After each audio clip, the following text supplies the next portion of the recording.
32వ వచనం వరకు 37వ వచనం ఈ మాట హృదయంలో ఉంచుకొని, సహోదరులారా మేమేమి చేతుమని పేతురును అక్కడ మా అపోస్తలులను అడగగా, పేతురు మీరు మారుమనసు పొంది పాపక్షమాపణ నిమిత్తము ప్రతివాడును యేసుక్రీస్తునామమున బాప్తిసము పొందుడి, అప్పుడు మీరు పరిశుద్ధాత్మను వరము పొందుదురు.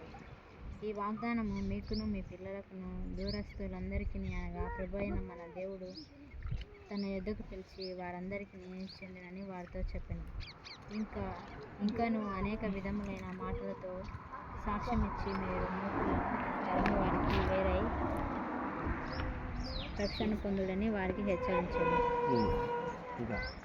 కాబట్టి అతని వాక్యము అంగీకరించిన వారు బాప్తిసము పొందిరి. ఆ దినమందు ఇంచుమించు 3 దినములు చేర్చబడిరి. వీరు 3,000 మంది చేర్చబడిరి.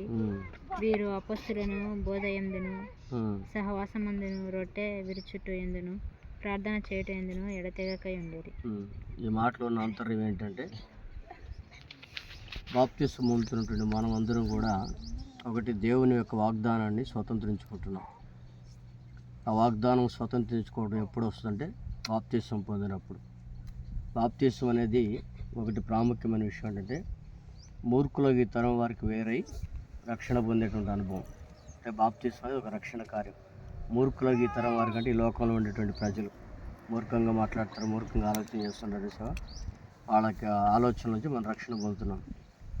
రక్షణ పొందినటువంటి మనం ఏం చేయాలంటే అపోస్తలుల బోధ యందును సహవాసమందును రొట్టె విరుచుట యందును ప్రార్థన చేస్తున్నాం. ఈ 4 అంశాలు ప్రాముఖ్యమైన బాప్తిసం అయిన తర్వాత. అంటే ఎల్లప్పుడూ దేవుని యొక్క వాక్యాన్ని వింటుండాలి. తర్వాత సహవాసం అంటే ఒకరితో ఒకరు సన్నిహిత సంబంధం కలిగి ఎల్లప్పుడూ ఒకరితో ఒకరు అనుబంధం కలిగి ఉండాలి. తర్వాత రొట్టె విరుచుటలో ప్రభు బలారాధనలు ఎలాగైతే పాల్గొన్నామో ఆ రొట్టె విరుచుటలో తర్వాత ప్రార్థన చేసే అనుభవంలో కూడా ఎడతెగకంటే నిత్యం అలాగే ఉండాలనే విషయాన్ని తెలియజేస్తుంది. కాబట్టి మనకు యొక్క మాటకు అర్థం ఏంటంటే మారు మనసు అంటే మరొక మనసు. ఇంతకాలం జీవించిన జీవన విధానం కాదు, ఇక నుంచి జీవించబోయే జీవిత విధానం కాదు.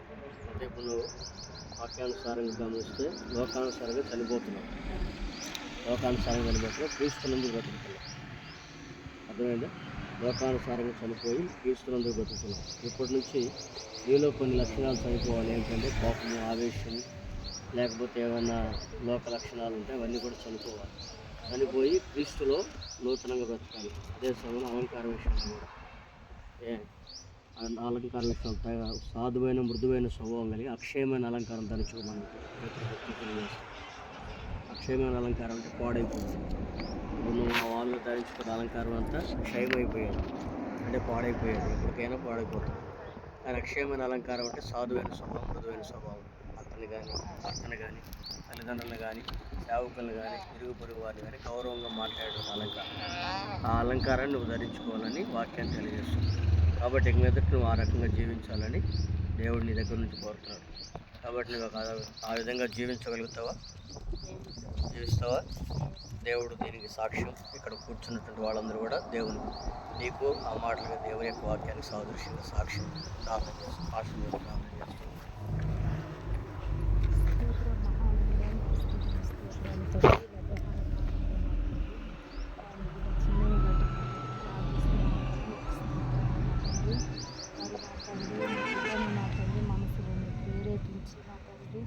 ఈ లోకంలో నుండి నా తండ్రి ప్రత్యేకింపబడినట్లుగా నా తండ్రి అయా జీవించాలని తన మనసులో పుట్టించిన ప్రేరేపణ బట్టి మీకు స్తోత్రం. అయా ఈ సమయంలో మీ బిడ్డ లోకపరంగా చనిపోయి నా తండ్రి మీ అన్ను మరలా బ్రతుకున్నట్లుగా నా తండ్రి మీరు సహాయం చేస్తున్నందుకు మీకు స్తోత్రం చెల్లిస్తున్నాను. అయా పునరుద్ధానం చేత నా తండ్రి ఈ బిడ్డను మరలా బ్రతికించండి నా తండ్రి మీకు స్తోత్రం. అయా శరీరానుసారంగా చనిపోయి ఆత్మానుసారంగా మాత్రమే జీవించటకు కలిగిన జ్ఞానంతో మీరు నింపండి ప్రభా, నీకు స్తోత్రం. అయా ఇక్కడ చెప్పిన మాటలను బట్టి నీకు స్తోత్రం. నీ బిడ్డ ఆలకించి అంగీకరించి నా తండ్రి అయా నా తండ్రి నీ ఎదుటి సాక్షిగా నిలబడతానని నీ బిడ్డ ఇచ్చిన నా తండ్రి మాటను బట్టి నీకు స్తోత్రం. తన నోట్లో నుంచి వచ్చిన మాటను నా తండ్రి అయా ఈ విశ్వాస పోరాటంలో కడవరకు నా తండ్రి ఆ మాట కొరకు నా తండ్రి నీ బిడ్డ బ్రతుకున్నట్లుగా నా తండ్రి నీ బిడ్డని మీరు మార్చండి నాయన. నీకు స్తోత్రాలు తండ్రి. ఈ సమయంలో బాప్తీసు కార్యక్రమం జరుగుతుండగా నా తండ్రి అయా నీ బిడ్డ మీదకి ఒక ప్రత్యేకమైన కృపతో మీరు నా తండ్రి దిగి రమ్మని అడుగుచున్నాను నాయన. నీకు స్తోత్రాలు నా తండ్రి. అయా ఇంతవరకు జీవించిన జీవితం వేరు, ఇక నుంచి నా తండ్రి నీ కొరకు మాత్రమే జీవించాలని ఆశ తపన నా తండ్రి అయా నిత్యము నా తండ్రి కడ వరకు నీ బిడ్డలో నా తండ్రి కొనసాగించమని అడుగుచున్నాను. అయా బాప్తీసం ఇచ్చిన నీ దాసుని కూడా బలపరచండి, నీ అభిషేకంతో కుమ్మరించండి, బలపరచండి నాయన.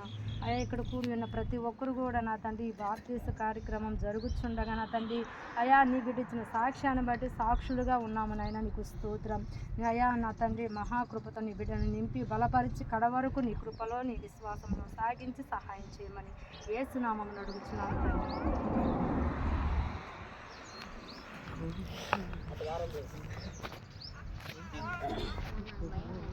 పట్టుకుంటాను రారా పిల్ల దిగుతుంది పక్కన ఉన్నాను మరి. బైబిల్ తీసుకోమా. చేయబడ్డా సాంసం చేయబట్టుకో చిన్నగా చేయబట్టుకోరు కాళ్ళు జారుతాయి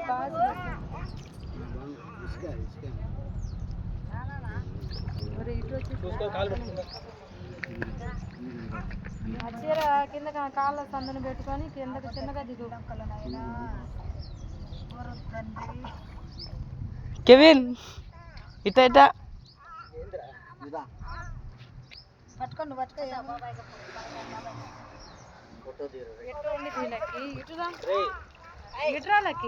అటు చిత్తలే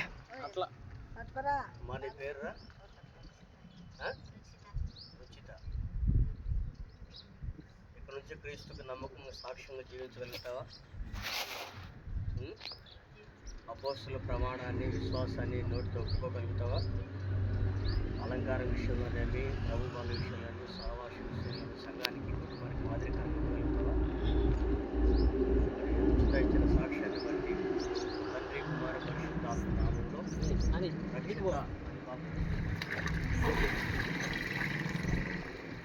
ప్రేమగా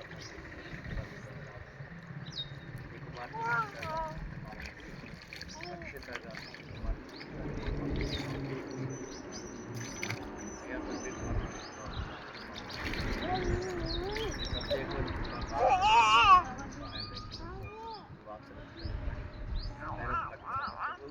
వారిని తల్లిదండ్రులకు కుటుంబానికి సంఘానికి ఆదర్శప్రాయంగా ఈ కార్యం నెరవేర్చుతాం.